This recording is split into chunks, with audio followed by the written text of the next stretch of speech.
All right, we're back. Episode 7 now. Not bad. I'm gonna hit 10 soon. Yeah, it's been another one of those building time periods where it's kind of gotten out of hand, and I should check in now. So let me kind of take you on a journey. I guess first things first, Minecraft Live has happened, the mob vote and everything, and the Sniffer won. But I actually voted for the Tough Golem. I thought it would be really cool to have just a little cute little guy, little statue fellas walking around the base whenever they want. I thought it would bring a little bit of life in, so that's what I voted for. I understand they're just a glorified armor stand, I get it, but that's what I wanted, so that's what I voted for. But anyway, I'm okay with the sniffer though. My only, I guess, stipulation is that I want it to be big. Like if we're gonna get some sort of prehistoric mob that looks like that, I want it to be a really big one, kind of like megafauna, like mammoth or whatever. So that's what I want out of the sniffer, since we're getting it. But anyway, there's that. Also, you might notice a big difference in sound quality from the last episode to this episode, and that's because I got a new microphone. I actually got two new microphones. The first one, though, really did not work very well at all.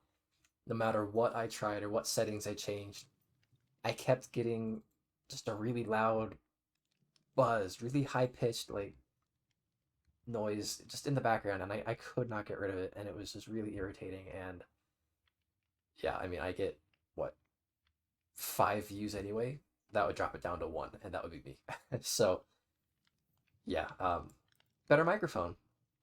Anyway, I got that first one returned, and I got the second one. It's the blue snowball, and it's really nice. I think it sounds good. So maybe listening back to this editing, I'll decide differently. But in just the little test runs that I ran, it was pretty good. Anyway, so there's all of that out of the way. Let me actually show you what I've been working on. First thing being a project that I started with my brother. We are big Legend of Zelda fans. In the past, I have built some Zelda themed stuff. A couple worlds ago, I tried my hand at really big scale building, and I built the Hyrule Castle, the best approximation that I could get it to the Breath of the Wild version. But then, of course, I really had to take some creative liberties and just make things how I could. So it wasn't a perfect scale for scale replica, block for block, I should say, but I think it was pretty good. And I had a lot of fun and I learned a lot, especially that when you're terraforming, as much as that was, it's gonna be a big struggle. I would absolutely put some footage over, but we were playing on a different server and I was not able to get a world download, so I don't have it, but that's okay. It lives on in my memory. In a similar vein, my little brother built himself the Shadow Temple on that server, as well as Kakariko Village. So the heritage of Legend of Zelda building in Minecraft it's a strong one. And most recently, we built ourselves this. Oh, that's not forward. There we go. Okay. Yeah, we built ourselves this little number. Another Ocarina of Time build. Step through the portal, and here we go. We built Gerudo Fortress. Oh, I forgot to take the beacon down. Okay, that kind of ruins the view. I'm so sorry. Let me take that down, and then we'll be right back for a nice view of our build. All right, and we're back. Here it is. As you can see, that's the fortress. We pulled up some reference images, really tried to build it as accurately as we could, and then we noticed that the bricks were really kind of like blending in with one another when we were standing from below. So we added a nice roof to put some lines in the view there. Really helped separate all the different levels and differentiate what's what. But if we go inside, this is definitely not quite as accurate. Um, we kind of just put corridors down where we could fit them, connected up whatever doors we could with one another to really try and sell the whole like confusing maze idea. So it's not perfect replication of the video game inside, but that's okay because it doesn't have to be. We're really proud of it. It's still a little unfinished, as you can see. Got to put the ceilings in, but yeah, I can't really find any of the little prison cells, and that's kind of the whole point of the fortress is you're supposed to go find the prison cells. Oh yeah. Okay, so yeah, we're gonna put some iron bars in here, and that'll be the prison cells, and that's where you have your little fights with the guards to break the prisoners out. But anyway, yeah, here's this build, and it's really cool. We're quite proud of it. Another idea that we had is possibly building the Desert Colossus a little ways out there somewhere. The Spirit Temple would be quite a difficult endeavor. That is going to be a much bigger build than I think we're ready to do. But I mean, hey, never say never. Maybe someday, if I'm feeling crazy enough, I'll be like, hey, let's do it. And he'll be like, okay. I don't know. We'll see. But yeah, that's the Gerudo Fortress. Next up, he helped me out with a little bit of redstone design back at my base for a storage system.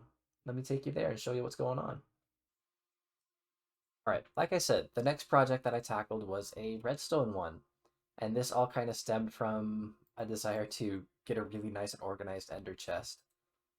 After collecting so many shulker shells and boxes from the Armor Hall episode, I really wanted to make the most of it and organize my ender chest. So if I show you what I've got going on in here, you'll see I really haven't done anything yet. I've got the same boxes as normal, rocket box, tech box, and then just a couple of miscellaneous boxes. Oh no, here's a deep dark loot. Here's a clean slate box from a challenge that I kind of put on myself before I started recording these videos. Actually, maybe I'll share that experience in like a story time at some point. I don't know, we'll see. But yeah, iron box. Anyway, so it's not the most effective layout here. Not the best kind of ender chest that you could have. So yeah, that's what I wanted to tackle next.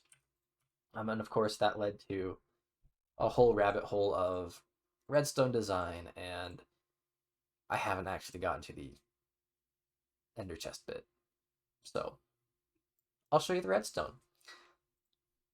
Here is some footage of me and my brother just kind of like he'll like strafe me every time he comes swooping in, so that was kind of fun. Gotta dodge some arrows and try not to get shot. Try and loose a few of my own as well.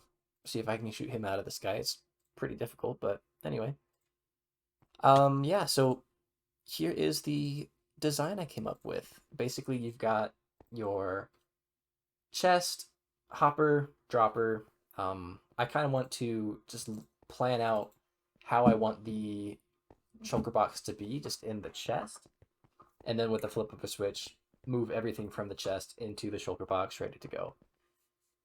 Yes, I could just as easily, or actually even more easily, simply just put everything directly into the shulker box the first time around and skip the entire transfer process. But that's not cool. I wanted to build something that would do it for me. So here we are. You gotta overcomplicate things when you're playing with redstone. Anyway, yeah, so regardless, it moves the items from one chest to the other. So that's what we got going on.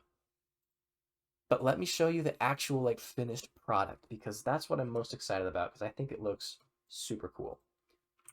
If I just kind of take you over this way, you may already notice this is new. Cool archway right here. Big old doorway. This wall wasn't here before. Nor was this corridor. And here we go. A nice curtain to kind of like hide what's behind it, big reveal and all that. But yeah, let's step on through. Boom. Here we are. This is the finished storage room. Like I said, I got my chests and my shulker boxes here, ready to go for when oh, we got a wandering trader in there. All right. But yeah, ready to go for when I finally decide to keep myself on task and organize my ender chest. But yeah, up here I've got all my different stuff.